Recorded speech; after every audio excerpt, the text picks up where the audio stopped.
Happening now, we'd like to welcome our viewers from across North America and around the world. This is the EdTech Situation Room, episode 214, all on the same Google Doc from April the 17th, 2021. My name is Wes Fryer. I am coming to you from very breezy Oklahoma City, where the wind has been howling down the plains, and we're just glad the tornadoes haven't come here, but it is spring, and hard to believe that we have 2 more months of school.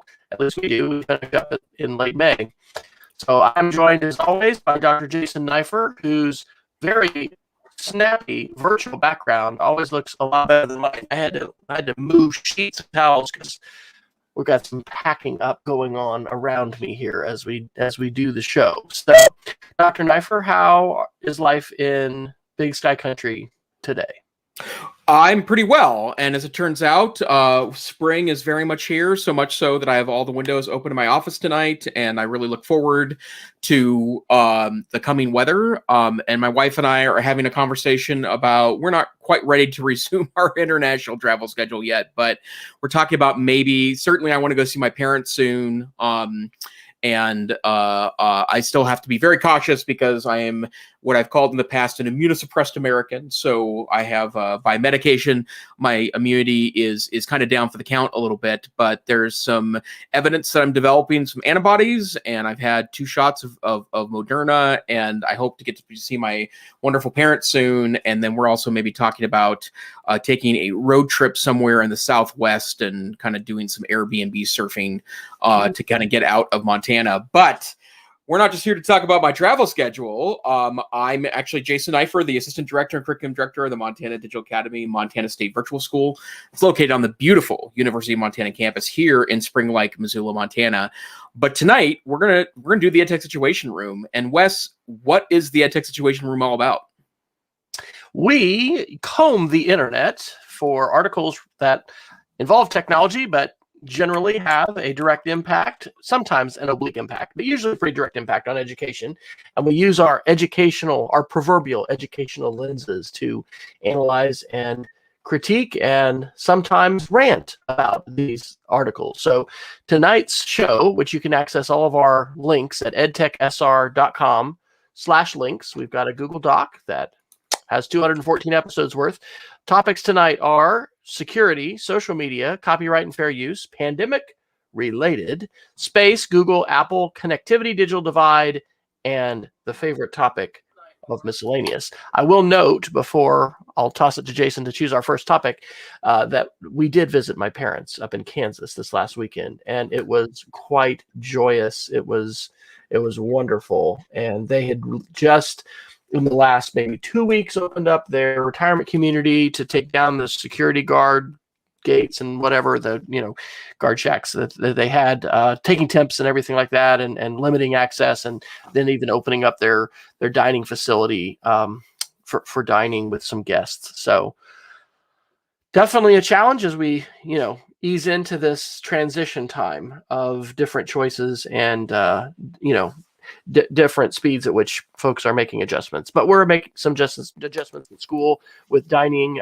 We have mandatory chapel every day. And anyway, hopefully looking forward to a fall of more normalcy and not having to do the crazy things with what we call flex remote learning and all of those kinds of things, quarantining, that sort of thing. Where would you like to begin tonight, Dr. Neiffer? Well, let's see here. Let's start with the copyright article you dropped in tonight, because this is a big deal.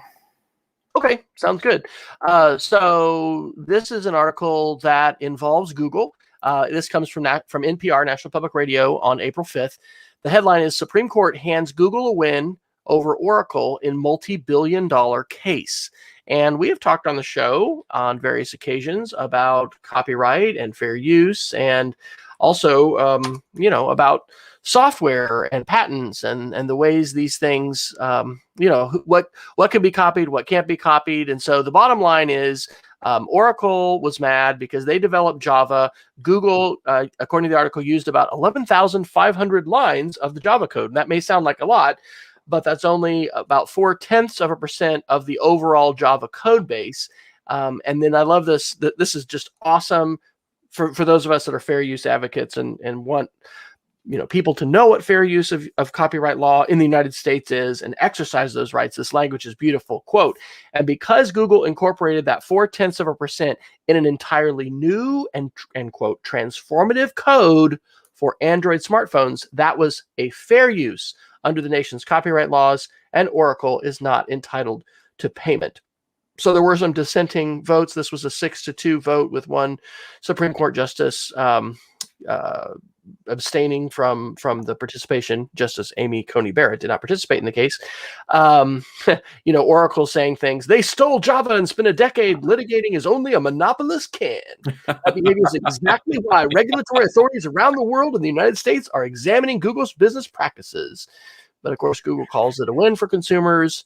We saw this with Apple and Google famously with the smartphone, right? With the touch interface and Steve Jobs, one of the, biggest things he was livid about. And I think he said something like he would spend Apple's last penny, fighting them on this, his anger over this. But, at some point there are different technologies that become a mainstream and the amount of use. And then if you use it in a transformative way, this is relevant to teachers. We need to know what fair use constitutes and not be frozen in fear that we can't do anything with materials because they are copyrighted. It depends. And there was a document published in 1986 called the Fair Use Guidelines for Educational Media, which published bright line rules that I know many librarians and others loved because it said, you can't use more than this %. You can't use more than this many pages. But that's not what the law says. And the law gives 4 different criteria, and it depends on the use, and it's messier. But this is a big victory for Google and a good one for fair use. So I'm judging by your reactions that you feel positive about this as well, Jason.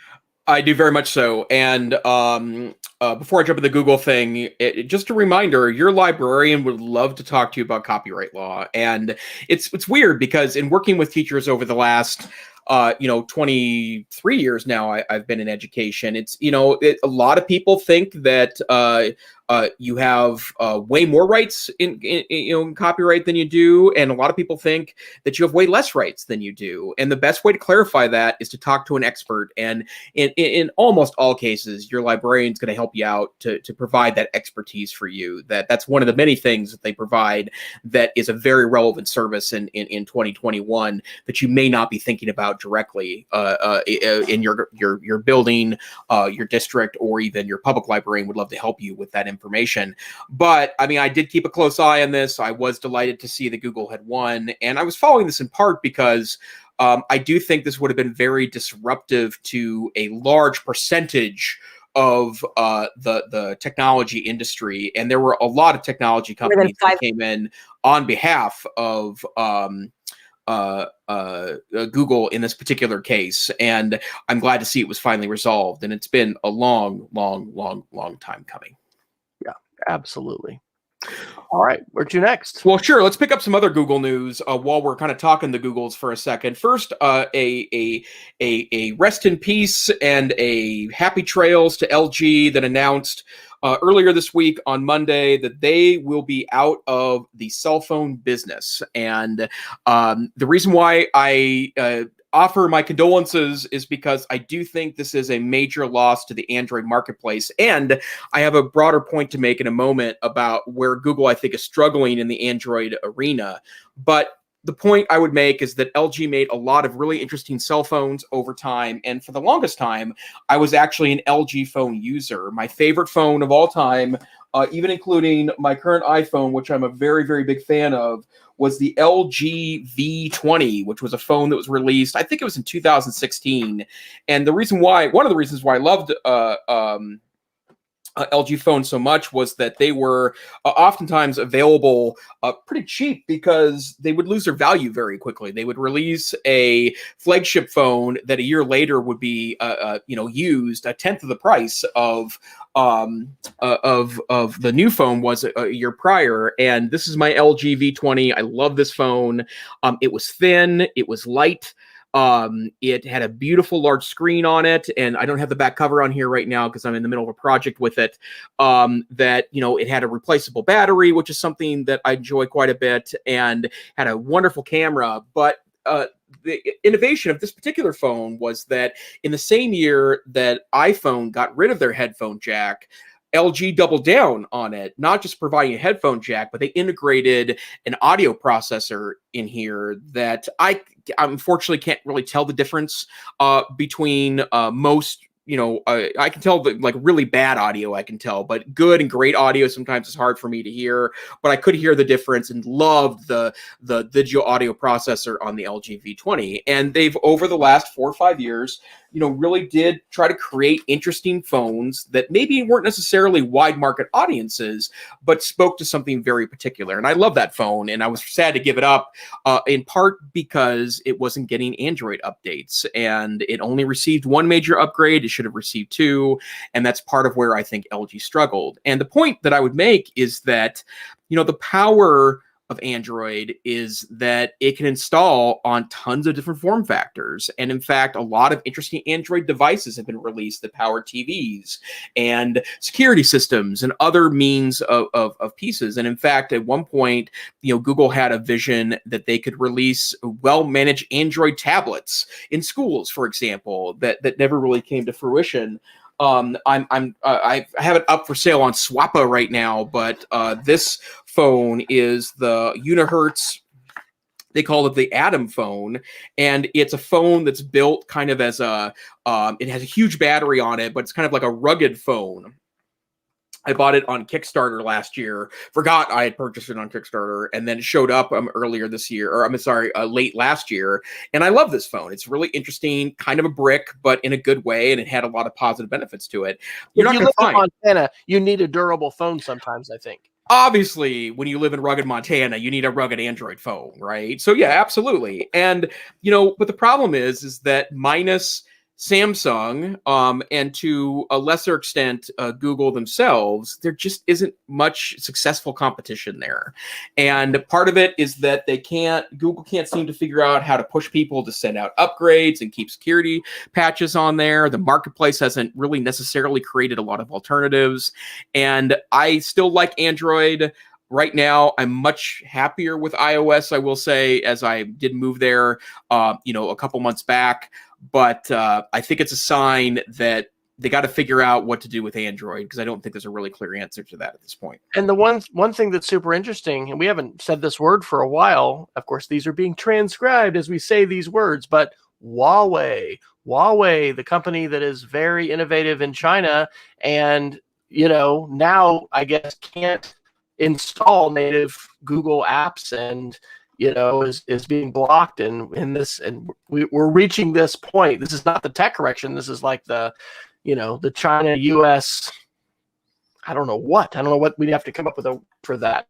The great you know, tech and geopolitical standoff. It's I wouldn't call it a new Cold War, but anyway, it's something that has been ongoing through the Trump administration. It's continuing in the Biden administration because it's not just political. I think it's you know, based on a lot of things that are not just, you know, in the wind of politics here in the United States. There's underlying technologies. There's the theft of intellectual property. There's cyber war that is continuing to be active. So yeah, I'm sorry to see them go. One of the things we consistently talk about in many cases when it comes to these kinds of economic issues is that competition benefits consumers.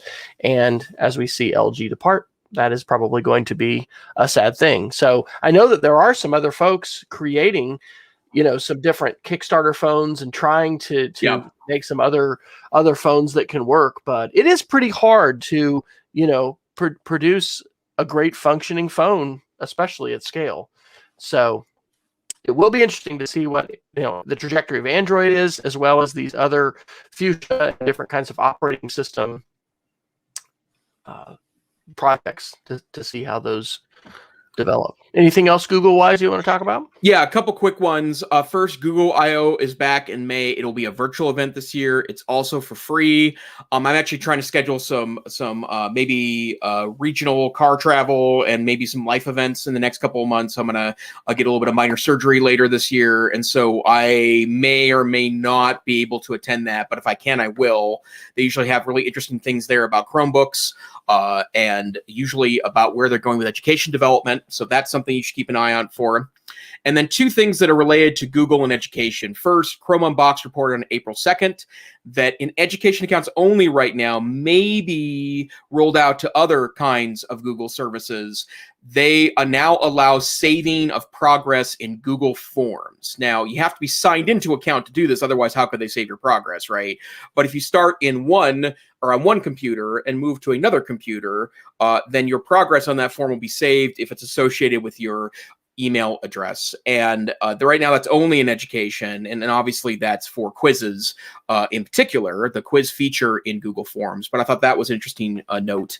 And then Chrome Unboxed also reported on Monday that Google Workspace users, kind of following up at an article from story earlier this year, Google Workspace users will get until early 2022 now with their unlimited storage. They're not going to start enforcing their storage caps for enterprise users until I think it's February 2022. It's supposed to be June 2021, but they're going to extend that out. And just a reminder from our conversation about this earlier this year, while it's obviously a big change for Google to head in this direction, a lot of schools, not all, because there's lots of use cases where this is not the case, but a lot of schools really won't see much impact, even though they're limiting overall storage in Google Workplace for Education to a cap, which is new for the Google for Education world.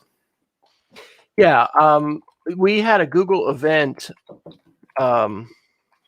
in February that was really fantastic. And we've talked about this in regard to Apple. I'm sure that the Google virtual event is probably going to set a high bar for quality and transformativeness in terms of what they're able to bring in a virtual event. The February, which was an education specific event, mentioned this. So it's good to see this, saving within forms come out. This is particularly important in terms of remote learning and connectivity issues and, students having issues and the reliance that so many schools have and teachers have on Google's services and apps and things like that.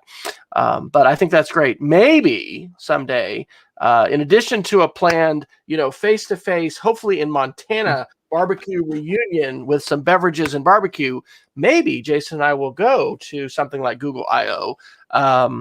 That would be pretty cool because it's just always it's a neat event. Yeah. I mean, you've been to CES, so that's also kind of a buzz in a whole different way, consumer focusing in Las Vegas. But where was the I/O? Is it they've had it in California, I think, haven't they, near the Google? It's almost always in California. Yeah. And they a couple of years ago there was a really outdoory one. I'm trying to remember where it was at, where it was basically like an outdoor festival. But my understanding, if I remember correctly, was that the problem with an outdoor festival is it's an outdoor festival. It's hot outside. You got to have a lot of water for people, and make sure that you're taking care of people's health when you're subjecting them to hot summer in California in the outdoors. But I agree. It's a good thing to think about post-pandemic. I'd love to be able to go there, and lots of interesting things happen in the hallways there because a lot of like Chromebook developers, for example, will show up and look at what's next in regards to Chromebooks. Yeah, definitely. Well, let me segue us to our space topic because it's related. It makes me think of it because of conferences. So the fact that Google and Apple and these companies are not rushing back to face-to-face conferences, I think is probably something to take note of as we think about the summer and the kinds of plans that we may be making. I dropped a couple articles under the headline of space. This one is from April 4th from Space News with the headline, Russia continues discussion with China on lunar exploration cooperation. I mentioned this recently in terms of the announcement that they had said they're going to they're going to cooperate with Russia announced they will not be cooperating with the U.S. on Artemis, which is our moon base. It's actually an orbiting platform around the moon. They're going to work with China. They're going to have a face-to-face conference in mid-June, interestingly, that will be in Russia. And Elon Musk and Vladimir Putin are invited. They didn't say whether they're going to be attending or not, but it'll be in St. Petersburg. And interestingly, they're planning for a base on the south pole of the moon, and one that will be more robotic and doesn't sound like it may have a human presence that'll be constant. And you may think, why the heck are we even talking about this? I love talking about space with my students because, number one, I mean, what's been happening with Mars and the rover, and here I think if it's not going to be tomorrow, it's really soon that the helicopter that we've sent, which will be the first human-powered aircraft to fly on the surface of another planet. It actually survived. I don't think I put this in the show notes, but it survived its first night on Mars by itself, separated from the Perseverance rover. It's exciting to talk to. And as I've mentioned to my students, to my 5th and 6th graders, I mean, it's very likely that one or more of them in their whole class at our school is going to go in space, either as a space tourist or as an astronaut. But this is a seismic issue with historic cooperation now between Russia and the United States for over 20 years, because we've had humans on the International Space Station for that long. China is poised to have its own space station that it's going to sustain, apparently, constant human habitation in, and then this collaboration. So made me think of it when we talked about face-to-face conferences. Hey, Russia and China are going to push forward. A lot of other folks aren't. But that was interesting. Now, I think maybe it was 2 weeks ago or a while back, I mentioned a Kara Swisher interview that is just fantastic on the topic of space with the general who's in charge of U.S. Space Command. So this is from March 8th, so it's about a month old. But there's been a whole lot of joking, around Space Force and, from late night comedy shows to this whole, series of that they made. But General John Raymond is the person who's interviewed here. Space is so important, and space is tied to cyber. And cybersecurity is not only something that governments and organizations need to be defending themselves against, we need to defending ourselves and protecting our families as well. So that is an excellent article by Kara Swisher, actually a podcast on her twice weekly podcast called Sway. And then I dropped one more. Actually, this is it. Okay, so I'll drop it in. This is the article about the Ingenuity helicopter, and it survived its first night. And this was an article on CNN. So anyway, if you're not, I told my wife this morning, I said, do we even talk about current events with kids anymore? Like, it really frustrates me that there's so many important issues going on. And like, I'll ask our daughter, who's a junior, like, they don't really talk about current events. They're studying the Cold War and U.S. history. And of course, all those things are important. But there are really important current events to discuss with students. There's different ways to intersect with these kinds of topics. And it's important for us to inspire the next generation. And there's a lot of awesome tech and robotics and engineering that has gone into what's happening in space. But there's also important competition that we may or may not be really aware of.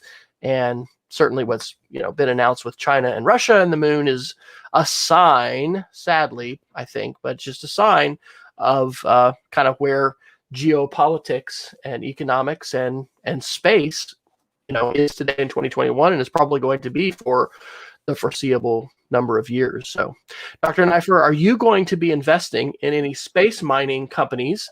And how is your SpaceX stock doing? Is that's your portfolio set?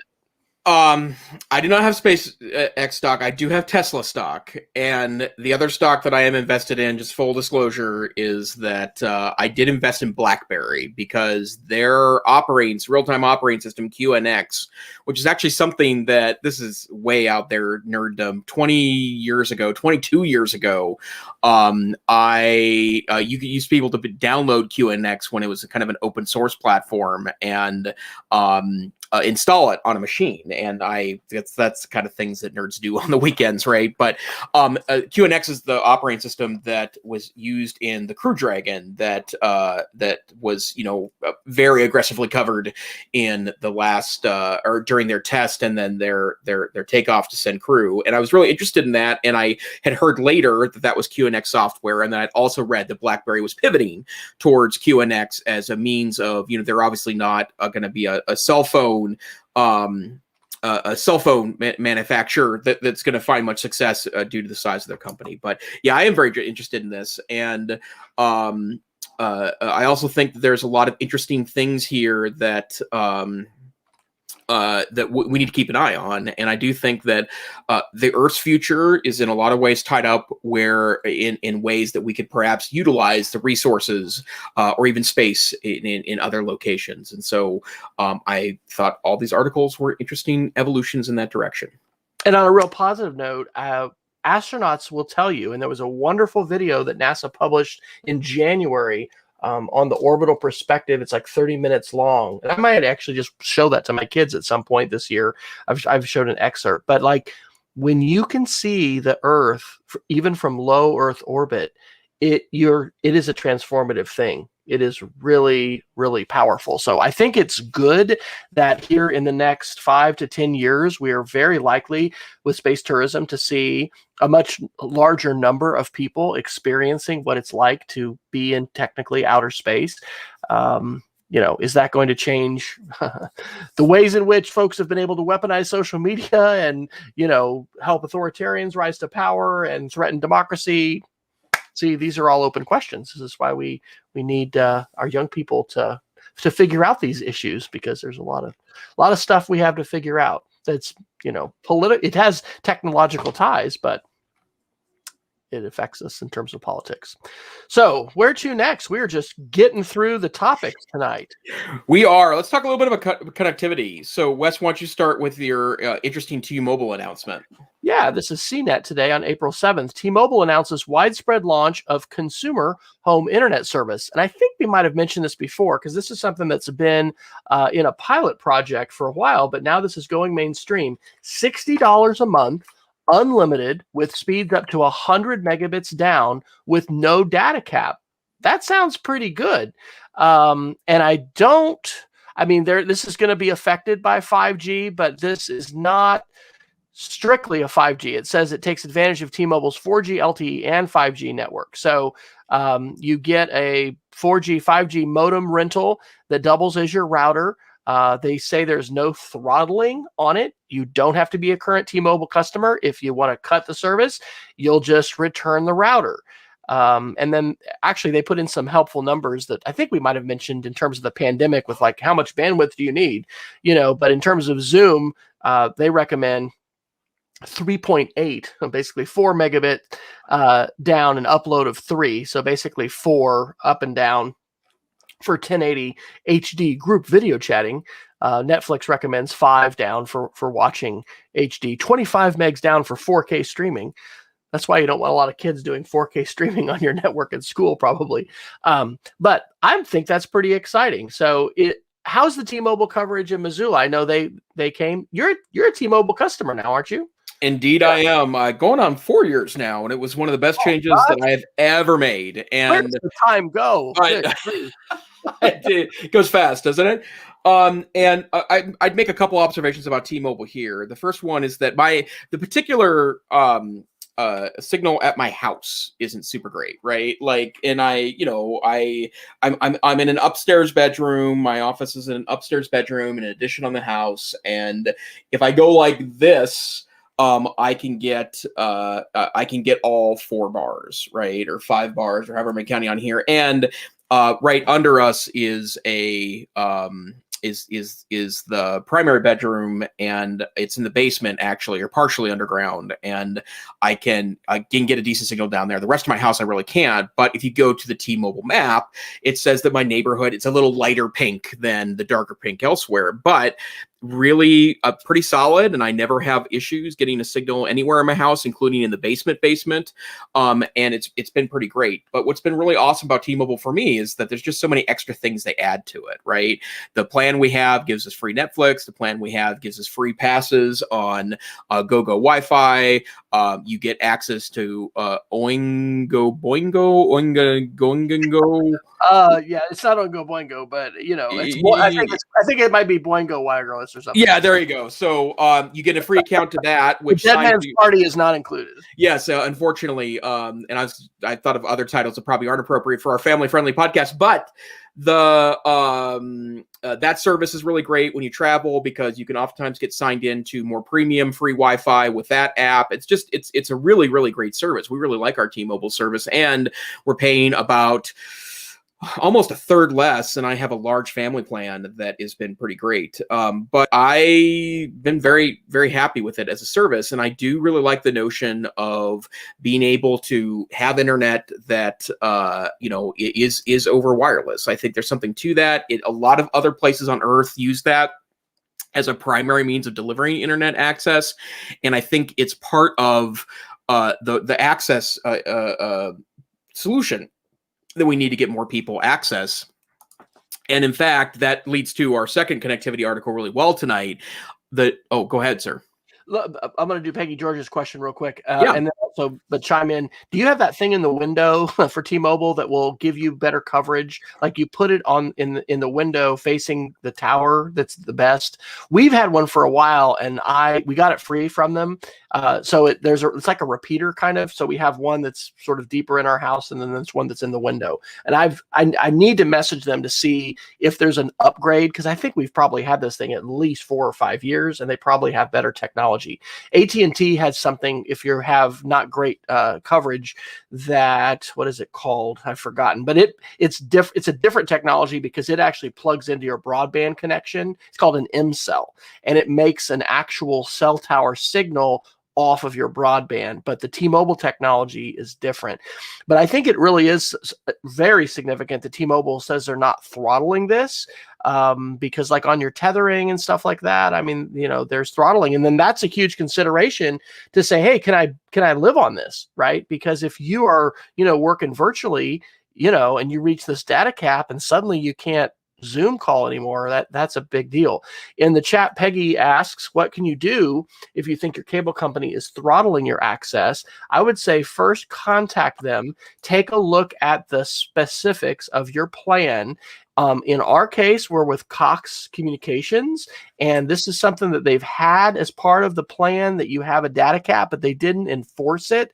And actually, I think basically during the pandemic, they started enforcing it, with our son finally moving to Houston. And I'm not saying that like I want him to leave. It's sad, actually. But it's good. It's good. The bird leaves the nest again.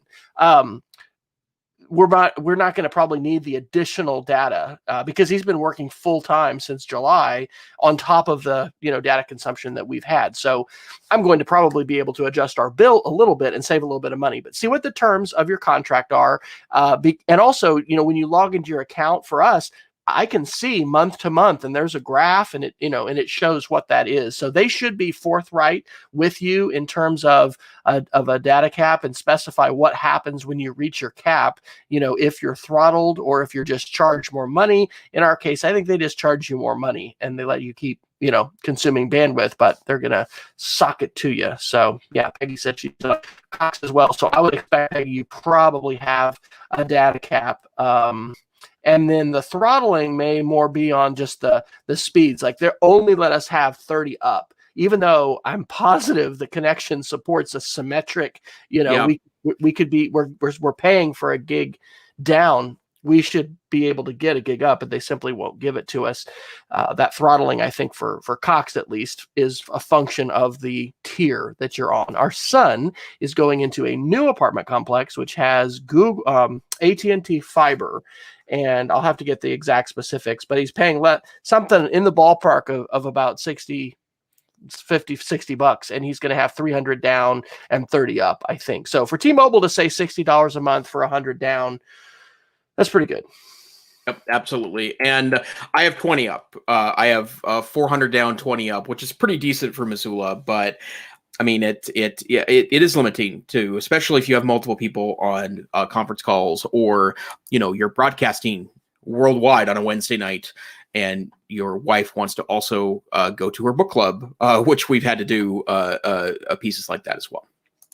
Okay, where to next, kind sir? Well, I think you had one more connectivity article, actually. Oh, yeah, I thought I talked about it. So, interesting article from, this is April 2nd's New York Times, that goes into a little more detail about Biden's plan to fix the internet in the United States as part of his large infrastructure plan that was announced last week. We mentioned this briefly last week, but I would encourage you to read the full article, because it goes into some detail about why this is the case. But basically, the author talks about how Biden seems to be approaching this correctly, right? That it's not just the notion of, there's connectivity problems and we're going to throw a bunch of money at it, that it's trying to empower multiple solutions to try to fix this. And I think we've actually talked about this in some detail in the past, is that there's probably not one way to fix the internet in America. There's probably multiple ways to fix the internet in America. And a lot of people will make comparisons between the United States and other European countries, for example. But remember, the United States is huge. It's a massive sized country, and we have tens of millions of people that live in very rural areas, and then tens and tens and tens of millions more that live in just rural areas, that you're not going to be able to get fiber to every one of those folks. And what I'm excited about with folks like T-Mobile offering unlimited internet access options with 5G networks is that it is a lot cheaper to put up a cell tower. You have to obviously do some service pieces there to be able to make sure that's maintained, etc. But it's a lot easier to put up cell towers that could cover a lot of distance in many directions to then provide potential broadband to users in very rural areas than it would be to wire up those areas. You take that, you take Starlink. Thank you. I was going to keep calling it Space Link, but that's actually the other company.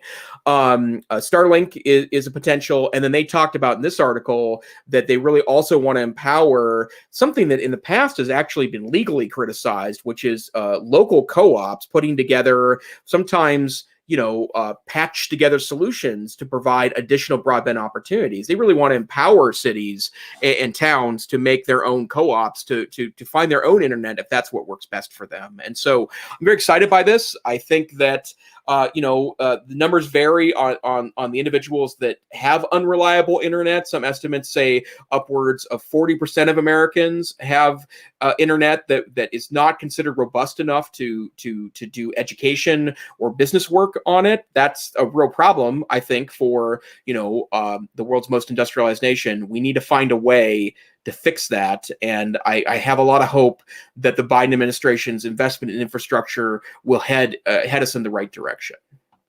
The definition of infrastructure is quite broad, and to former debaters that would debate definitions, there's a lot of things fitting under that infrastructure umbrella. We want to say hello to some of our new live viewers, I think, that are in with us, and remind you that you can get links from today's show. We're sharing those as we talk about them, but you can also access them, which we frequently are not able to get to all of them, at edtechsr.com/links.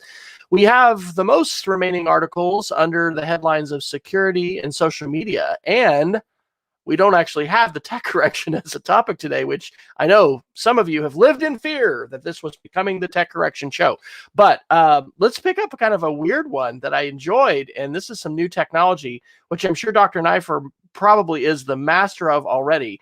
But it has to do with crypto, but not currency, something called NFT artwork. So I put this under the miscellaneous category. It's an article from last month on March 26th from Quartz, and it's called The Carbon Footprint of Creating and Selling an NFT Artwork. And one of the reasons I put this in here is I've seen headlines about this, like, Twitter CEO sells tweet for hundreds of thousands of dollars, and other people are selling like an animated GIF that you can buy and own. And it's like, what the heck is that? How do you do that?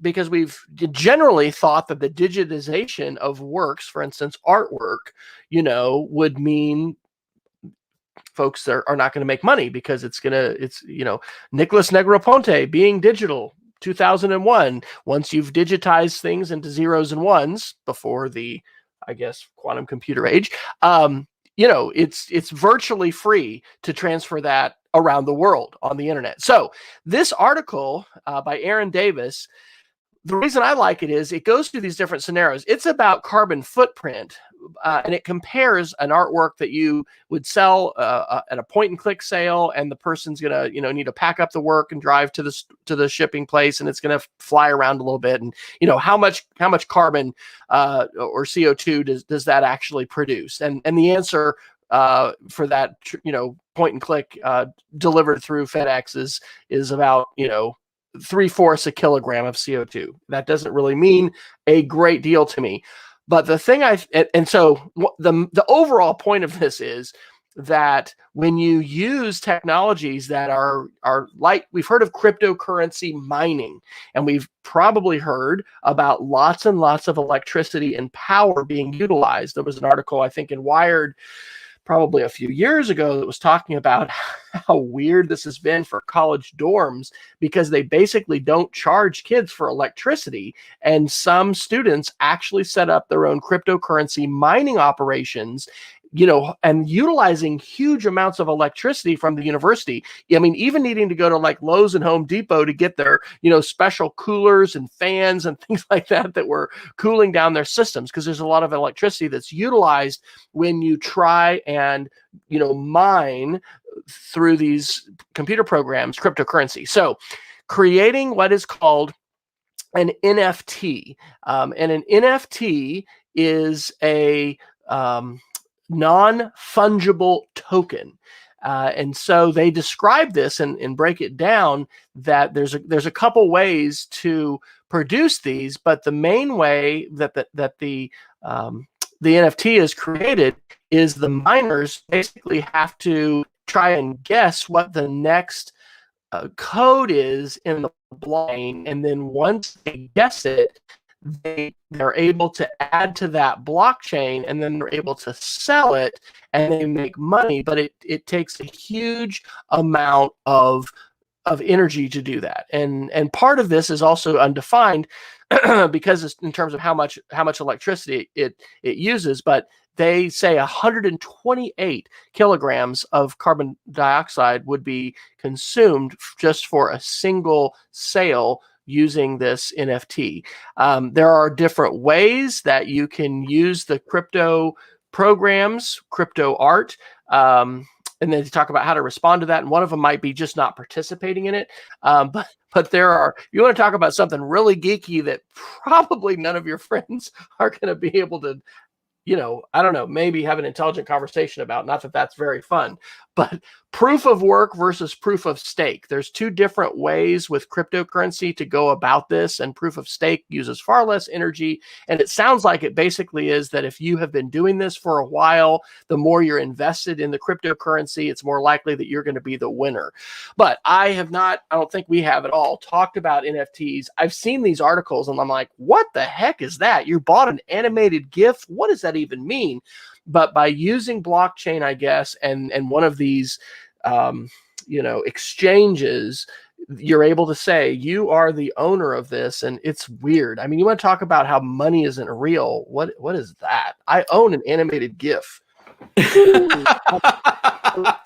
Jason, how many animated GIFs have you purchased? And is this what you'd like all listeners of the EdTech Situation Room to know is at the top of your wish list for Santa Claus in 2022?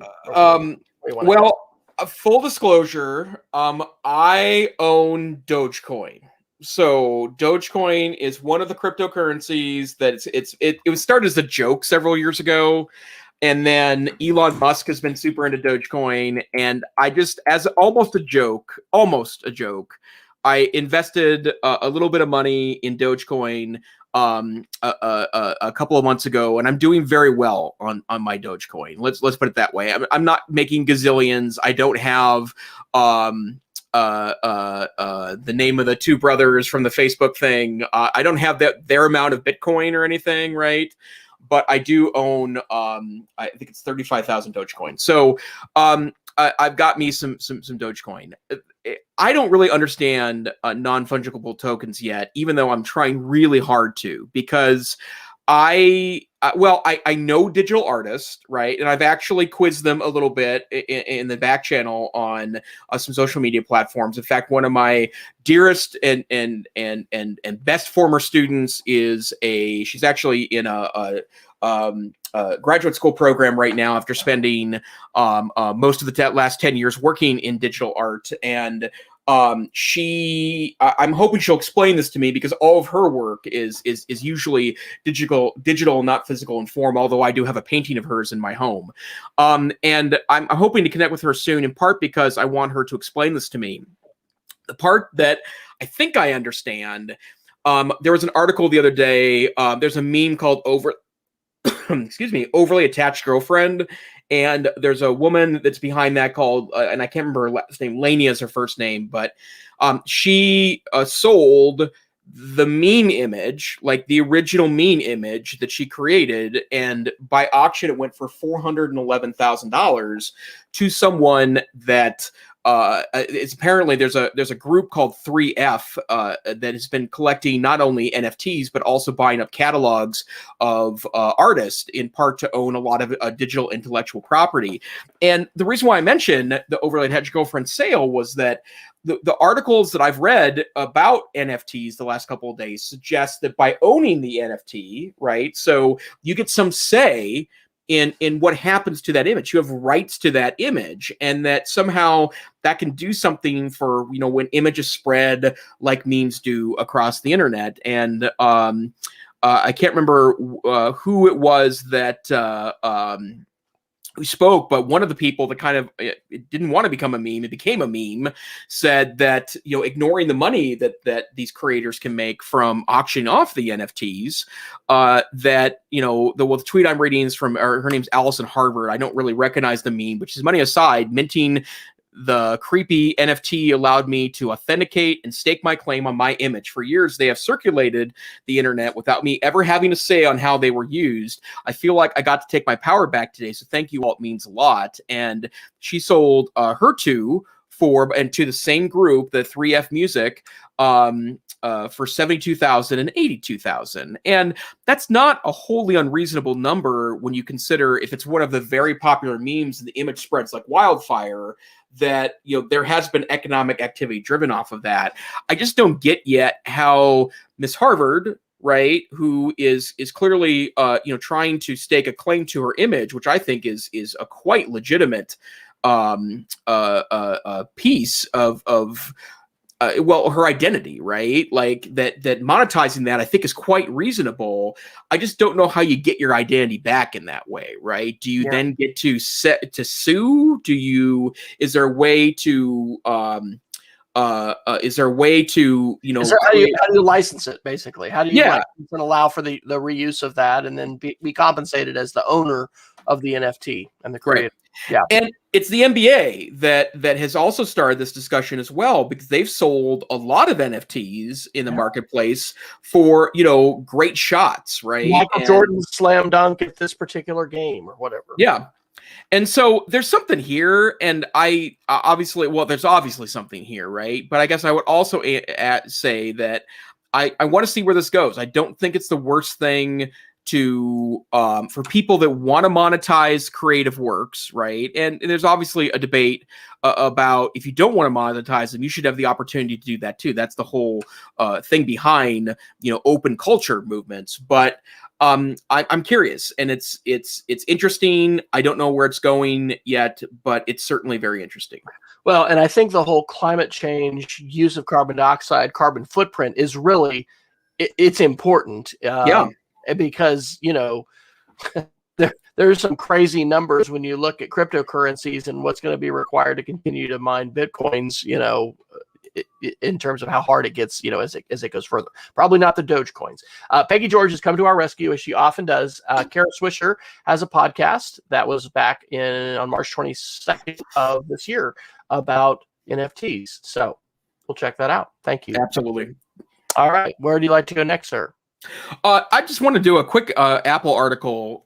This is from 9 to 5 Mac on April 1st. There is a new feature in iOS 14.5. That's the next version of iOS that I believe is released at the end of April, but it only works on iPhone 11, so not the new 12 or anything previous to that. But it's a new battery recalibration feature, which essentially analyzes your battery and allows you to keep a close eye on as your battery degenerates over time. And obviously, we reported this a couple years back that Apple got into a little bit of hot water because they ended up scaling back the speed of phones as the battery degenerated over time. And since the beginning, Apple has been sealing batteries into phones. It means that it's sometimes complicated because the battery is not really a consumable anymore. You have to sometimes break into the phone to be able to switch out the battery. Latest iOS model, latest iPhone and iPad models, it's so much so that you have to literally break the device to get into it unless you find a way to do it in the official way. And in fact, if you go and exchange your phone, it's more likely now that Apple will not replace your battery. They will literally just exchange your phone and then send it back to the factory for a new battery. But I like the notion that they're taking some responsibility for giving you more data about your battery. That I think encourages users, to use battery technology a little more in a little more nuanced way. Me personally, I bought a used iPhone XS earlier this year. It's a great phone, best phone I've owned. And there is a great feature in the settings that will tell you the battery health. But because I did buy a 1.5 year used phone, the battery health came at only 86%.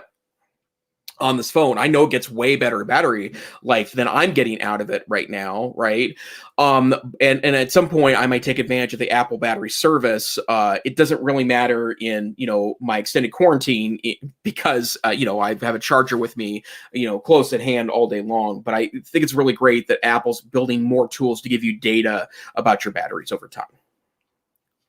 All right. Well, we are within 10 minutes of the top of the hour. And we still have a number of articles. We usually do finish with some we haven't covered, especially under social media and security.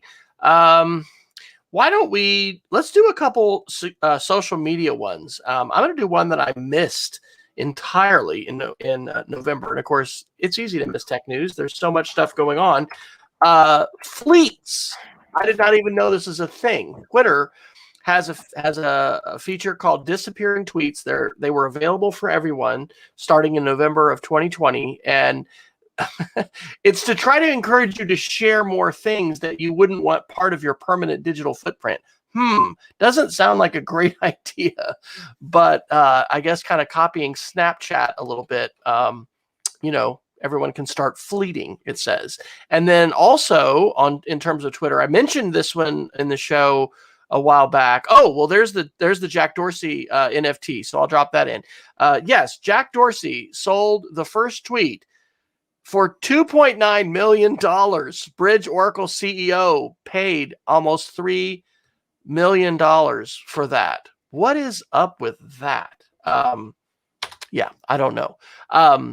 But the other one that was involving Dorsey was from MarketWatch back on February 22nd.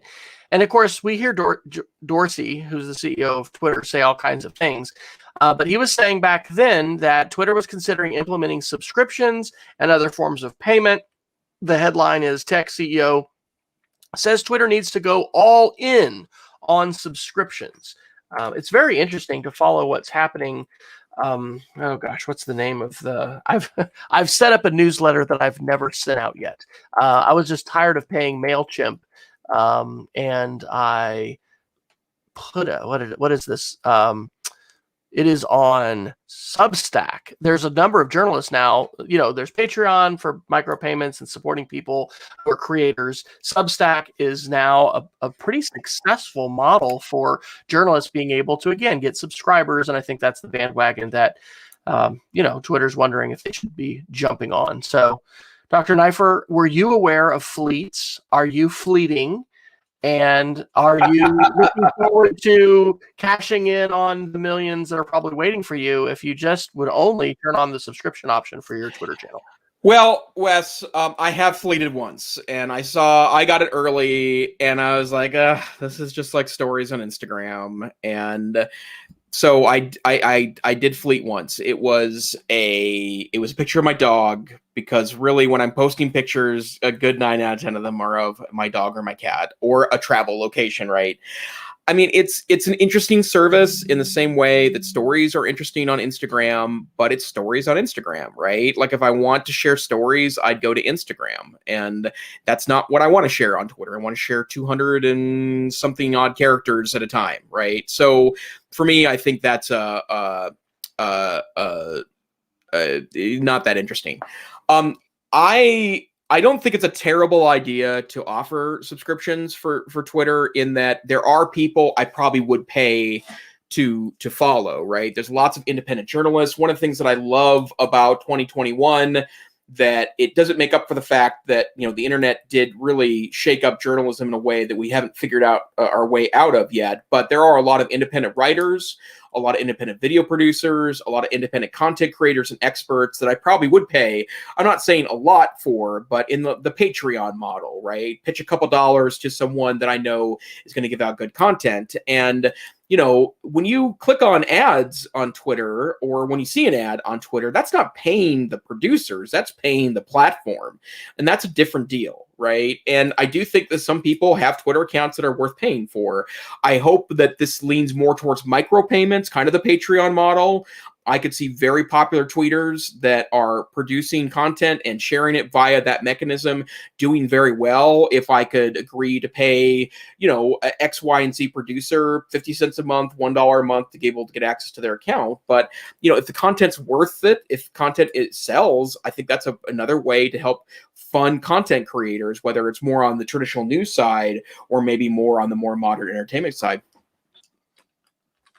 Last Twitter article I'll throw in, this is from Gizmodo today. Headline: Trump's Twitter not even allowed to return in archival format for nerds. As many of us are probably aware, the National Archives and Records Administration, NARA, which is the government agency tasked with preserving and maintaining the records of federal government, needs to document all the past tweets of presidents. But that particular Twitter channel is completely not only banned from tweeting actively now, its archives are banned as well, so no one can retweet those tweets, and they're going to have to figure out their own way to archive those. And pretty fascinating. And man, it's the power of Twitter, and it truly is something that is used in really challenging and different. No, that's not even the right word. In some terrible ways, and some really terrible ways as far as harassment, and there's bad, there's darkness with Twitter, but there's also so much good there as well. So pretty fascinating. I will say that I never anticipated, as far as the trajectory of where we've been going as a nation and with social media and things, that our president would be banned from Twitter. So I heard rumblings, I think a couple shows ago, we talked about Trump had mentioned maybe starting his own social network, but then there were some articles saying that's really hard to do, especially if you want to get a lot of people on it, because if it's really going to have traction, it's got to have a lot of people on it. So I found that interesting. Jason, do you do anything to archive your tweets? Have you? Yeah. Yeah, and it's. I think you can download your tweets, right? I think that's a thing, right? And maybe I have done it, although I don't remember doing so. A part of it is that my early Twitter days weren't that interesting. I didn't really get it at first, to be honest, in part because, a differentiator between maybe 2008 Wes Fryer Twitter user and 2008 Jason Neiffer Twitter user is I wasn't engaged with anyone then, right? Like if you were at a conference or training and you tweeted out, you were likely to get a response back because you were engaged with that early community in EdTech before I wasn't really able to plug into that. I tried that at trainings before. I used to teach a lot about social media to teachers to give a sense of kind of what was next amongst both them and their students. And I wouldn't even get tweets back, even though I had followers, right? And I it's a different game than for me now. So when I go back and see old tweets, it's just like, ugh, like it feels dated and like that I don't get it. So yeah.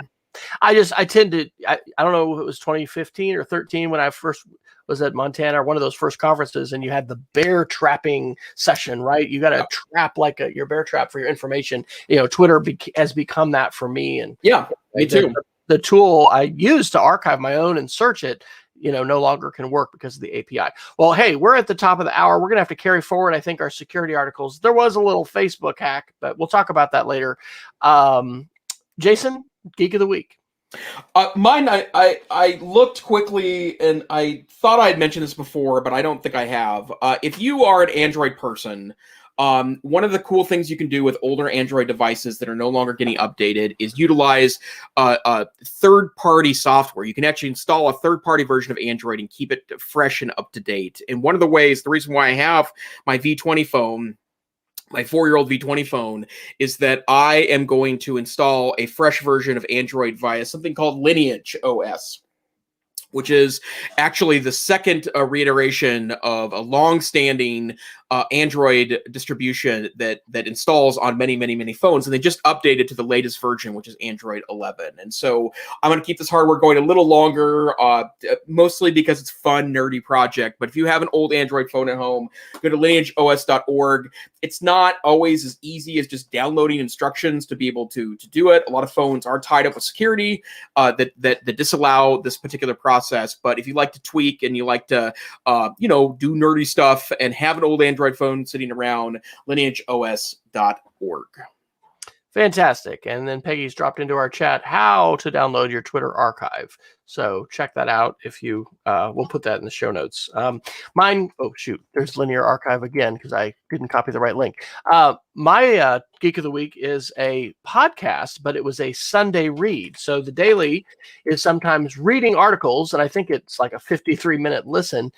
So it's a long article. The original article is called, goodness, can I not even scroll through it? The Beauty of 78.5 Million Followers. And it's by Vanessa Gregoriadis from March 23rd. But it was featured this Sunday on the Daily. And this is kind of a mind-blowing one, which has led to some great conversations this week with my 5th and 6th graders. Let's just say the influencers on TikTok and YouTube that the kids know about and adults have absolutely no clue about is a very rich arena for conversation. We are looking at doing a parent university with a panel of high school students now in May that is going to be focused on something to the effect of TikTok, YouTube, identity, or influencers, identity and self-esteem, because the whole, cosmetics industry, the way in which we have a fabricated concept, a distorted perception of beauty, it's been manipulated for years. There's something called Instagram Face. There's these apps like Facetune, and man, it's just pretty hard to grow up today as a teen and a preteen. And there's some really good stuff to talk to our kids about, whether they're our kids, our grandkids, our students. And so I highly commend that article. So Dr. Neiffer, where can folks find you when you are not here on Wednesday night, generously sharing your time with me and others who are listening to the EdTech Situation Room? Well, I share tweets for free at my Twitter account, Tech Savvy Teach, and that's really the best place to find me. You can also find more of my work with the Northwest Council for Computer Education at blog.ncce.org, and then also my website, which really just has contact information for me, Neiffer, Neiffer.com. And you, sir? Very good. My new answer to that is wesfryer.com/after. I've got links to Twitter and blogs and curriculum and other things like that. Periodic recipes on Instagram as well. I do like to look at food on Instagram. Well, this has been the EdTech Situation Room. We appreciate Peggy and those who have joined us live. Let us know if you listen to the show later. Reach out to us on Twitter. That's really the best way. Check out all of our show notes on edtechsr.com/links. And whether you're finding this on YouTube or your favorite podcatcher, we encourage you to subscribe, write a review of us. I don't think we say that very often, but sure, do that. I think that, lets other people know about the show. Tell people that you listen, but reach out. Let us know if you've got questions, and we look forward to seeing you again. Until then, we encourage you to stay savvy and stay safe. Be careful out there, folks. It's a dangerous world. Good night.